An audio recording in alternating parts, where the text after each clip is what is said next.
Un jour, un maître zen se promenait dans une forêt en compagnie de son élève.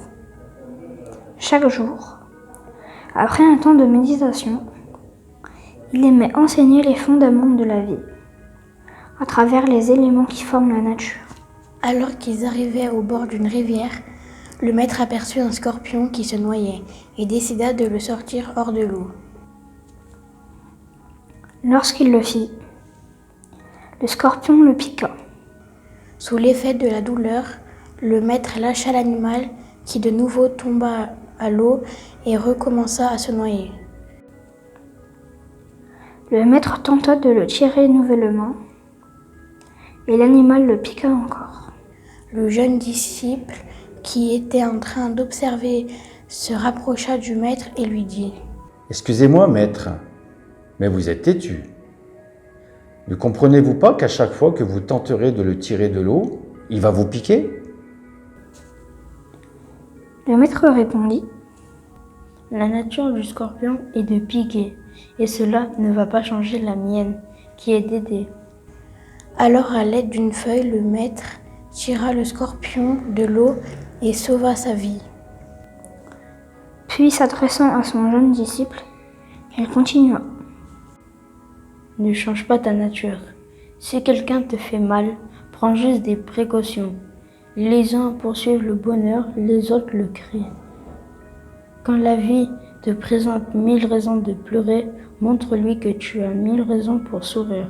Préoccupe-toi plus de ta conscience que de ta réputation, parce que ta conscience est ce que tu es, et ta réputation, c'est ce que les autres pensent de toi. » Dans la forêt, chaque être vivant occupe une place qui est la sienne. Petit ou grand, malgré leurs différences, chacun vit en harmonie avec les autres. Il arrive cependant que cette harmonie peut parfois être mise à rude épreuve. Une nuit, un violent orage éclate. La foudre frappe plusieurs arbres de la forêt, déclenchant ainsi un terrible incendie. Le feu se propage sur l'ensemble de la forêt, obligeant ainsi les animaux à fuir le plus vite et le plus loin possible.